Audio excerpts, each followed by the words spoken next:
Aku dengar sepenggal persekutuan Tuhan yang berbunyi, menjilat, menyanjung, mengatakan apa yang ingin orang dengar. Semua orang mungkin tahu apa arti harfiah dari kata-kata ini. Orang-orang juga biasa melakukan ini. Menjilat, menyanjung, mengatakan apa yang ingin orang dengar. Seringkali, cara berbicara seperti ini adalah untuk mendapatkan kebaikan atau pujian orang atau untuk mendapatkan keuntungan. Ini adalah cara berbicara penjilat yang paling lazim terlihat. Dan hal-hal itulah yang kurang lebih terlihat dalam diri semua manusia yang rusak. Dan itu adalah salah satu cara berbicara dalam falsafah iblis. Amin. Saat mendengar firman Tuhan menyingkap orang seperti itu, aku tidak menerapkannya di diriku. Orang seperti itu menjijikkan. Aku tidak suka mereka atau ingin bersama mereka. Jadi kupikir aku lebih baik dari mereka. Tanpa disangka saat fakta terungkap, kulihat demi kepentinganku aku berusaha menyenangkan orang bicara manis. Itu juga licik dan curang. Aku juga punya watak rusak ini. Apa yang kau alami sampai mengenal diri? Beberapa hari lalu aku menghadiri pertemuan grup. Lalu ketua mengirim pesan menanyakan bagaimana persekutuan saudara Chang. Membaca pesan itu, aku agak gelisah. Kenapa ketua tiba-tiba menanyakannya? Bagaimana harus kujawab? Jika jawabanku salah, ketua akan berpikir apa? Apa ketua akan mengira aku tidak paham persekutuan orang? Kualitasku jelek dan tidak punya pengalaman nyata? Jika begitu, akankah ketua memberiku peran penting? Mungkin aku akan kehilangan posisi ketua tim. Iya, kau terlalu banyak berpikir. Sekalipun kau salah, ketua tidak akan menggantimu hanya karena kau tidak paham. Benar, iya. Iya. Mungkin ketua hanya ingin tahu keadaan saudara itu. Ini tanggung jawab ketua. Iya, Iya. benar. Saat itu aku tidak berpikir begitu. Aku hanya ingin menjaga citra dan statusku agar dia berpikir aku paham. Jadi aku mulai berpikir apa maksudnya. Dia bertanya pasti merasa ada masalah dengan persekutuan saudara Chang. Jadi bagaimana cara mendapat persetujuan pimpinan? Meski sebagian persekutuan saudara Chang adalah kata-kata doktrin, sebagian lagi adalah hal sangat nyata. Aku takut tidak bisa memahami dengan benar, jadi tidak kusampaikan pemikiranku pada ketua. Aku malah berkata, persekutuan saudara Chang berisi doktrin kosong. Ketuaku menjawab, saudara-saudari lain bicara kenyataan. Hanya ucapan dia yang doktrin. Ingatkan dan bantu dia nanti. Setelah membacanya, aku berpikir, untung tidak kusampaikan pikiranku yang sebenarnya. Kalau tidak, aku akan tampak buruk di depannya. Dan ketua akan tahu diriku yang sebenarnya. Tidak lama setelahnya, aku pergi ke pertemuan tim lain. Setelah pertemuan, ketua bertanya, bagaimana persekutuan saudari Liu? Saat membacanya, aku agak tercengang. Pikiranku melayang saat pertemuan. Aku tidak mendengar persekutuannya. Bagaimana harus aku jawab? Kalau jujur, ketua akan berpikir apa? Aku ingat ketua pernah berkata, saudari ini sering bicara doktrin. Apa ketua mengirim pesan untuk mengonfirmasi masalah ini? Sebelumnya, ketua bertanya karena dia pikir saudara Chang bicara doktrin. Kupikir alasannya sama sekarang. Jadi ku jawab, dari persekutuannya, aku tidak mendengar pengetahuan diri yang dia miliki atau pandangannya yang berubah. Setelah membaca jawabanku, ketua tidak membalas lagi. Kali ini aku tidak bisa tenang dan mulai bertanya-tanya. Apa ketua tidak puas dengan jawabanku? Apakah jawabanku salah? Kalau salah, habislah aku. Akankah ketua berpikir aku tidak berkualitas? Dalam beberapa hari, pikiranku terus terganggu. Iya, selalu berspekulasi akan maksud ketua dan mengkhawatirkan opini orang terhadapmu sungguh melelahkan. Iya, Ini trik dan derita iblis. benar. Benar sekali. Lalu, bagaimana kau menyadari masalahmu? Beberapa hari kemudian, dalam sebuah pertemuan, aku membaca firman Tuhan yang menusuk hatiku. Tuhan berfirman, Orang licik yang melakukan satu hal di depan orang-orang dan melakukan hal lain di belakangnya tidak ingin disempurnakan. Mereka semua adalah anak-anak kedurhakaan dan kebinasaan. Mereka bukanlah milik Tuhan, melainkan milik iblis. Mereka bukanlah jenis manusia yang dipilih Tuhan. Amin. Amin. Amin. Aku terpikir kejadian hari itu. Saat ketua menanyakan pendapatku tentang persekutuan saudara-saudari, tidak berani kuungkapkan opini pada ketua. Karena khawatir jawaban yang salah memengaruhi citra dan statusku di hati ketua. Maka jawabanku curang sekali. Aku menebak pikiran ketua, lalu berusaha menjawab yang sesuai dengan pemikirannya. Maka kupikir jawabanku tak akan salah. Kekuranganku tak akan terungkap. Dia tidak akan memahamiku dan jabatanku lebih aman. Kupikir aku cerdas membodohi ketua dan menutupi pemikiranku. Tapi Tuhan benar, dan Tuhan melihat semuanya. Iya. Tuhan melihat maksud dan muslihatku yang curang dengan jelas sekali. Dan juga Tuhan mengutuknya. Makin kurenungkan firman Tuhan, makin aku takut. Aku bingung bagaimana pikiranku bisa begitu jahat, keji, dan juga memalukan. Aku juga teringat cara Tuhan menyingkap manifestasi antikristus menjilat, menyanjung, berbicara manis. Jadi aku mencari firman Tuhan.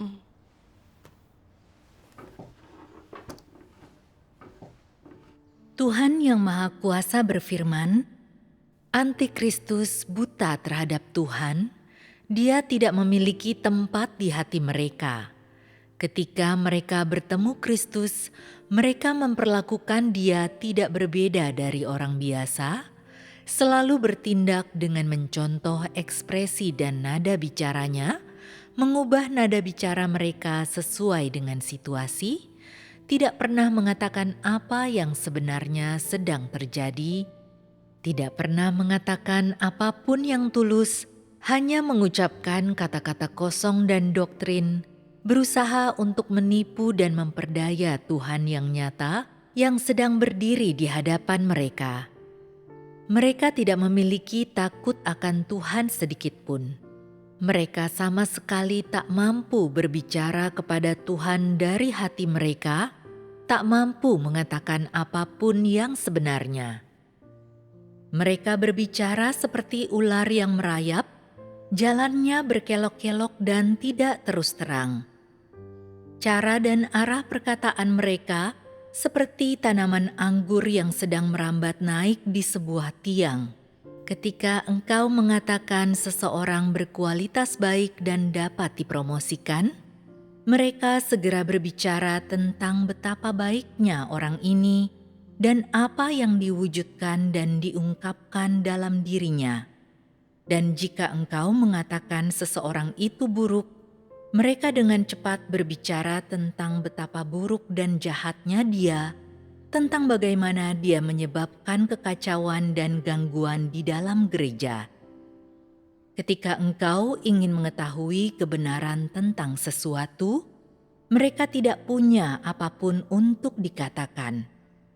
Mereka mengelak, menunggu untuk engkau membuat kesimpulan, mendengarkan dengan saksama makna dalam perkataanmu, sehingga mereka dapat memberitahumu apa yang ingin kau dengar. Semua yang mereka katakan adalah sanjungan, kata-kata manis, dan pujian. Tak sepatah kebenaran sedikit pun yang keluar dari mulut mereka.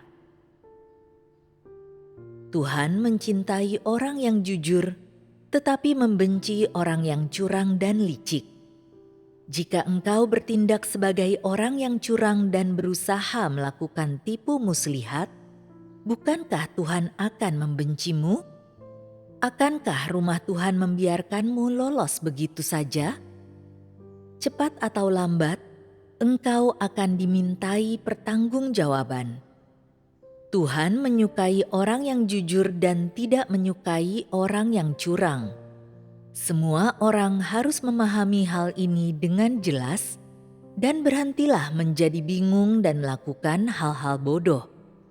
Ketidaktahuan sesaat dapat dimengerti, tetapi sama sekali menolak untuk menerima kebenaran berarti dengan keras kepala menolak untuk berubah. Orang yang jujur dapat memikul tanggung jawab. Mereka tidak memikirkan keuntungan dan kerugian mereka sendiri, melainkan melindungi pekerjaan dan kepentingan rumah Tuhan.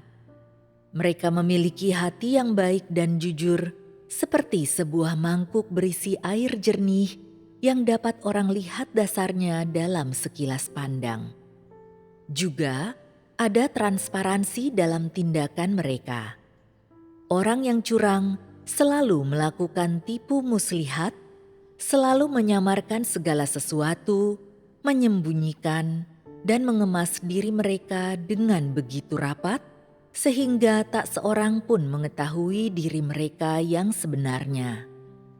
Orang tidak dapat mengetahui pemikiran terdalammu yang sebenarnya, tetapi Tuhan dapat melihat hal-hal terdalam di lubuk hatimu.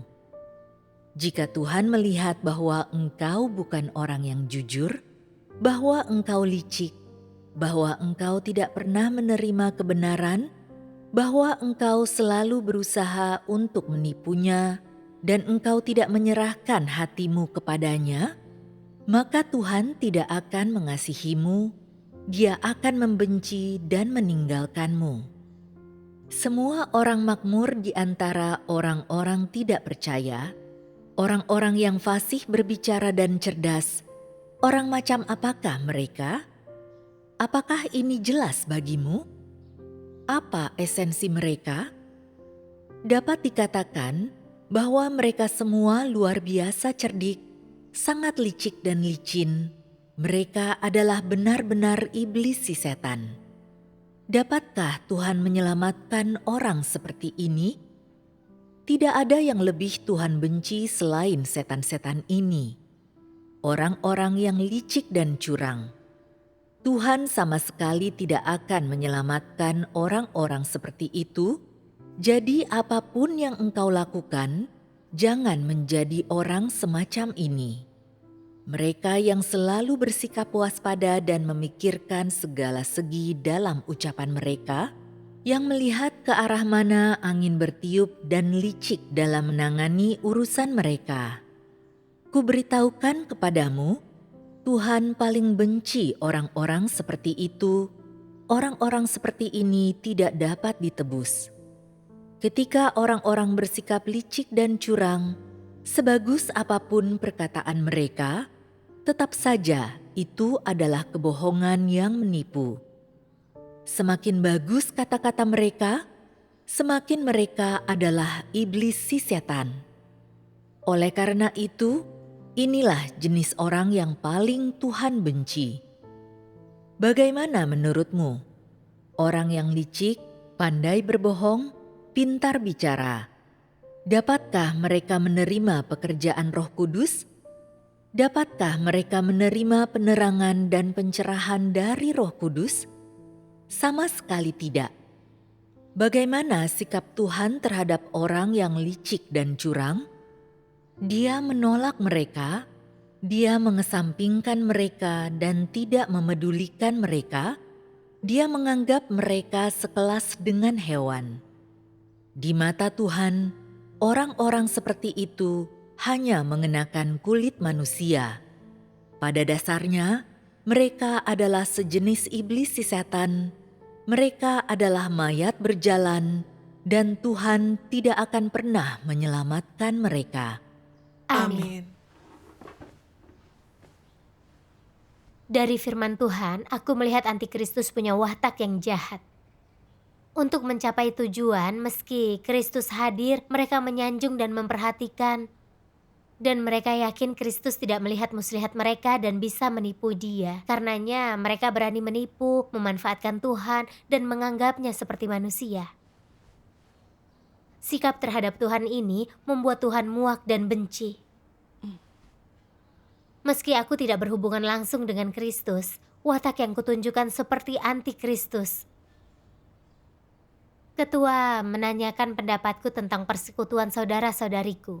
Itu pertanyaan biasa dan aku bebas mengatakan pendapatku. Tapi aku membuatnya rumit dan pikiranku berputar-putar. Kupikir apa ketua sedang menguji pemahamanku, dan takut kalau aku salah, dia akan benci, tidak menghargai, dan membinaku. Untuk menjaga citra dan jabatanku, kututupi pemikiranku yang sebenarnya dan berusaha menyamai maksudnya. Perilakuku seperti yang diungkapkan firman Tuhan. Seperti yang diungkapkan firman Tuhan, seperti ular merayap dan tanaman melon yang merambat. Sikapku dalam memperlakukan dan bergaul hanya menipu dan mempermainkan orang. Aku sangat licik dan culas. Benar. Saat mengatakannya bukan berarti aku tidak tahu. Kukatakan semua ini setelah berpikir dan menimbang. Aku sengaja berbuat itu. Aku bahkan berpikir Tuhan tidak tahu muslihatku. Maka aku berani berbohong dan menipu. Aku tidak menghormati Tuhan dan tidak menganggap Tuhan layaknya Tuhan.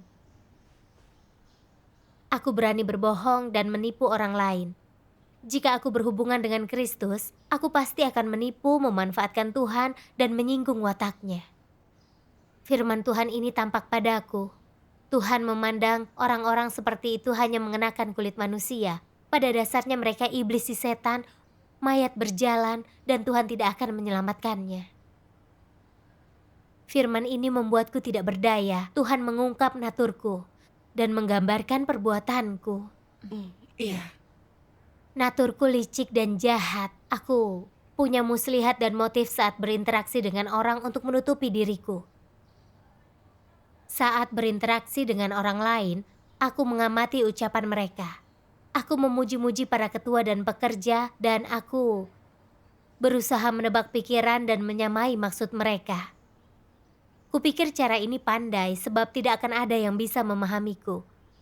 Tapi Tuhan sudah memahamiku. Tuhan muak dan benci orang seperti aku. Akhirnya aku mengerti kenapa Tuhan berkata Dia mengasihi orang jujur dan membenci orang curang. Karena hati orang jujur murni, hatinya sebening air, dan mereka jujur terhadap manusia dan Tuhan. Mereka tidak pernah sengaja menutup kekurangan atau berpura-pura. Benar. Orang seperti itu hidupnya tidak melelahkan. Orang senang bergaul dengan mereka dan Tuhan suka mereka. Tapi pikiran orang curang rumit sekali. Mereka punya maksud jahat dan motif dalam segala hal. Hal-hal dan kata-kata sederhana jadi sangat rumit bagi mereka. Kata-kata dan tindakan orang curang untuk membingungkan dan menipu orang lain agar mencapai tujuan mereka. Mereka hidup dengan natur jahat dan Tuhan tidak menyelamatkannya. Memikirkan ini, aku jadi agak takut. Aku melihat naturku ini sangat curang dan jahat seperti iblis. Dan jika aku tetap tidak mengejar kebenaran, aku akan disingkirkan dan dihukum Tuhan. Benar. Sebenarnya aku juga menunjukkan hal ini. Tapi tidak menyebabkan gangguan, jadi kupikir tak masalah dan aku tidak merenungkannya.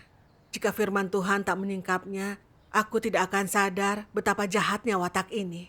Iya, Tuhan kudus dan benar. Semua yang akan tinggal dalam kerajaan Tuhan ialah orang jujur yang mau melakukan kebenaran. Orang curang tidak akan masuk kerajaan Tuhan. Aku merasa menyesal memikirkannya dan tidak mau lagi hidup dengan watak yang curang dan jahat. Aku berdoa kepada Tuhan ingin menjadi orang jujur. Dan aku ingin terbuka dan bicara jujur ke semua orang. Amin. Setelah itu di satu pertemuan, aku terbuka tentang maksud keji dan kerusakanku di kedua hal itu. Setelah itu, aku merasa jauh lebih lega dan santai. Syukurlah. Lalu aku bertanya-tanya, kenapa aku selalu peduli pada pendapat ketua tentangku? Kenapa aku bisa bohong dan menipu? Suatu hari, ku baca dalam firman Tuhan. Setinggi apapun tingkat pemimpin atau pekerja, jika engkau memujanya karena pemahaman mereka akan kebenaran, dan percaya mereka punya kebenaran dan dapat membantumu, dan jika engkau menghormati dan mengandalkan mereka, dan dengan melakukannya engkau berusaha mendapatkan keselamatan, pada akhirnya akan sia-sia. Karena titik awalnya pada dasarnya salah. Sebanyak apapun kebenaran yang orang pahami, tidak seorang pun mampu menggantikan Kristus. Betapapun berbakatnya mereka, ini bukan berarti mereka memiliki kebenaran. Jadi, mereka yang menghormati dan mengikuti manusia pada akhirnya pasti akan disingkirkan. Mereka semua akan dihukum. Jika orang percaya kepada Tuhan, mereka hanya boleh menghormati dan mengikut Tuhan. Apapun kedudukan mereka, pemimpin tetap orang biasa. Jika engkau memandang mereka sebagai atasan langsungmu, lebih unggul dan lebih cakap daripada dirimu, dan merasa mereka seharusnya memimpinmu dan selalu terlihat paling hebat, itu keliru. Itu adalah hayalanmu. Jika engkau mengikut Tuhan, engkau harus mendengarkan firman-Nya. Dan jika seseorang benar dalam perkataan dan perbuatan sesuai dengan prinsip kebenaran, apakah menaati kebenaran tidak baik? Mengapa engkau begitu hina dan harus mengikuti seseorang yang kau puja? Mengapa engkau suka menjadi budak iblis?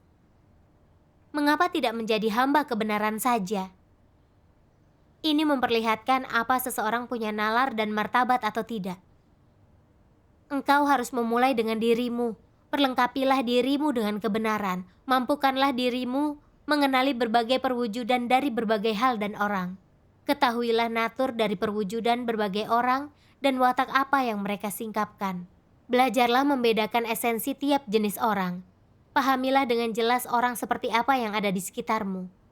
Orang seperti apa dirimu. Dan orang seperti apa pemimpinmu. Setelah memahami dengan jelas, engkau harus mampu memperlakukan orang-orang ini dengan tepat berdasarkan prinsip kebenaran. Jika mereka adalah saudara-saudari, hadapi dengan kasih. Dan jika bukan, tinggalkanlah mereka dan jaga jarak. Jika mereka punya kenyataan kebenaran, hormatilah mereka tapi tidak boleh memujanya. Tidak seorang pun bisa menggantikan Kristus. Hanya Kristuslah Tuhan yang sejati. Jika engkau dapat memahami hal ini, artinya engkau punya tingkat pertumbuhan dan kecil kemungkinanmu tertipu oleh antikristus. Engkau juga tidak perlu takut ditipu oleh antikristus. Amin. Amin. Tuhan menyingkap keadaanku. Meski percaya Tuhan bertahun-tahun, tidak ada tempat untuk Tuhan dalam hatiku. Aku fokus pada kuasa dan status orang. Aku benarkan racun iblis, pejabat tinggi bukan tandingan manajer harian. Dan aku merasa kedaulatan dan kendali Tuhan atasku jauh sekali. Seakan ketua di depankulah yang memutuskan semua untukku. Aku dihargai, dibina, dan bisa melakukan tugasku tergantung perkataan ketua. Bukankah ini pandangan orang tidak percaya? Agar dihargai ketua dan mempertahankan jabatan dan juga pekerjaan, orang tidak percaya menyenangkan ketua dan memuji mereka dimanapun. Seperti anjing piaraan tanpa akhlak atau martabat. Apa bedanya aku dengan mereka? Agar dihargai ketua dan menjaga status, aku selalu menyenangkan dia. Dan berusaha berspekulasi dan memenuhi pilihannya. Aku penjahat licik yang melihat arah angin bertiup. Demi kepentinganku, harga diri hilang dan aku menjadi tidak manusiawi. Sebenarnya rumah Tuhan punya prinsip-prinsip dalam memilih dan membina orang. Benar. Tidak seperti orang tidak percaya. Iya. Orang tidak percaya menerapkan seseorang harus menjilat dan merayu. Selama bisa menjilat atasan tanpa bakat dan pengetahuan, mereka bisa memenangkan hati. Tapi di gereja berbeda. Kebenaran berkuasa di gereja. Orang dipilih dan dibina berdasarkan prinsip kebenaran. Jika menerima kebenaran, hatimu berpaling kepada Tuhan bisa melindungi kepentingan gereja. Tidak masalah jika kualitasmu agak rendah. Iya. Gereja akan mengatur tugas yang sesuai untuk semua orang. Iya. Jika watakmu buruk tidak mengejar kebenaran, bermain muslihat dan bermaksud jahat, meski menjilat ketua kau tidak akan dapat peran yang penting. Begitu saudara-saudari memahamimu, kau akan dibenci dan ditolak. Benar. Meski ketua palsu dan antikristus menentang prinsip dan mendukung mereka yang menjilat, cepat atau lambat mereka akan tersingkap. Mereka tak akan dapat tempat di rumah Tuhan. Iya. Setelah mengerti, aku tidak lagi khawatir bagaimana ketua melihatku. Tidak jadi masalah apa orang pikir tentangku atau aku bisa terus bertugas, tergantung apa aku mengejar kebenaran dan bertugas dengan baik. Kini aku harus fokus melakukan tugas dengan baik dan mencari kebenaran dalam tugas untuk memecahkan kesulitanku. Ini yang harus kulakukan dan tanggung jawab sebenarnya. Iya. Setelahnya, ku cari jalan penerapannya dalam firman Tuhan dan dapat penggalan ini. Boleh aku bacakan? Oh, tentu. Engkau tahu bahwa Tuhan membenci orang yang menjilat, menyanjung, dan mengatakan apa yang ingin kau dengar. Jadi prinsip apa yang harus orang patuhi? Bersikaplah tulus. Ini adalah prinsip yang harus kau ikuti ketika berinteraksi dengan Tuhan. Jangan sibukkan diri dengan menjilat dan menyanjung. Itu tidak perlu. Cukup dengan bersikap tulus. Dan apa arti bersikap tulus? Bagaimana ini harus diterapkan? Cukup membuka diri kepada Tuhan tanpa berpura-pura atau menyembunyikan apapun. Bertemu Tuhan dengan hati yang jujur dan bersikap terus terang tanpa kecurangan atau tipu muslihat sedikit pun. Itu benar sekali. Untuk bersikap tulus, engkau harus terlebih dulu mengesampingkan keinginan pribadimu. Alih-alih berfokus pada bagaimana Tuhan memperlakukanmu, katakanlah apa yang ada di dalam hatimu. Dan janganlah merenungkan atau mempertimbangkan apa akibat dari perkataanmu nantinya. Katakan yang kau pikirkan, kesampingkan motivasimu, dan jangan berkata hanya untuk mencapai tujuan tertentu. Jika terlalu banyak niat pribadi, kau akan penuh perhitungan dalam perkataanmu. Dengan mempertimbangkan, aku harus mengatakan ini, bukan itu, aku harus berhati-hati dengan apa yang kukatakan. Akan kukatakan dengan cara yang menguntungkanku dan menyembunyikan kesalahanku. Dan akan meninggalkan kesan yang baik kepada Tuhan. Bukankah engkau memiliki motivasi? Pikiranmu penuh dengan pemikiran yang licik sebelum engkau mengucapkannya. Engkau mengubah apa yang ingin kau katakan beberapa kali. Maka saat perkataan keluar dari mulutmu, itu tidak lagi murni atau tidak sedikit pun tulus, dan mengandung motifmu sendiri, dan rencana licik iblis. Ini bukanlah yang dimaksud dengan bersikap tulus. Lalu apa artinya ini? Ini disebut memiliki niat buruk, motif yang jahat. Dan engkau selalu bicara berdasarkan ekspresi wajah orang dan sorot mata mereka. Engkau terus bicara jika raut wajah mereka baik. Jika tidak, engkau menahannya dan tidak mengatakan apapun. Jika sorot mata mereka buruk, seolah mereka tidak menyukai apa yang didengar. Engkau pun berpikir, baiklah, aku akan mengatakan hal yang menarik, yang membuatmu senang, yang akan kau sukai, dan yang membuatmu bersikap baik terhadapku. Inikah bersikap tulus itu? Tidak sama sekali. Amin. Amin. Ada satu penggalan lagi. Tuhan berfirman, Tuhan tidak suka orang yang menjilat, menyanjung, atau mengatakan yang menurutnya ingin dia dengar. Orang macam apa yang Tuhan sukai? Dengan cara bagaimanakah Tuhan ingin orang-orang bersekutu dengannya? Tuhan menyukai orang yang jujur dan berterus terang. Dia tidak ingin engkau menafsirkan dirinya dan mencontoh dia. Dia ingin engkau bersikap jujur dan punya hati yang jujur. Tidak menyembunyikan apapun atau berpura-pura di dalam hatimu. Dia ingin ucapanmu sama dengan hatimu. Amin. Amin. Amin. Jalan penerapannya sangat jelas dengan firman Tuhan. Iya. Berinteraksi dengan Tuhan dan manusia harus terus terang, jujur, dan bicara benar. Tak boleh dibatasi kekuasaan dan status. Jangan ada motif pribadi. Dan harus mau diperiksa Tuhan dan jadi orang jujur. Benar. Amin. Saat itu, setelah membaca firman Tuhan ini, ku terpikir Tuhan Yesus bertanya pada Petrus, "Petrus, pernahkah engkau mengasihi aku?" Petrus menjawab dengan jujur, "Tuhan, aku pernah mengasihi Bapa di surga, tetapi aku mengakui tidak pernah mengasihimu." Petrus suci dan jujur. Dia tidak berpikir untuk menyenangkan Tuhan Yesus. Dia mengatakan apa yang dia pikirkan. Hati Petrus suci dan transparan. Jadi dia bisa jujur dengan Tuhan Yesus.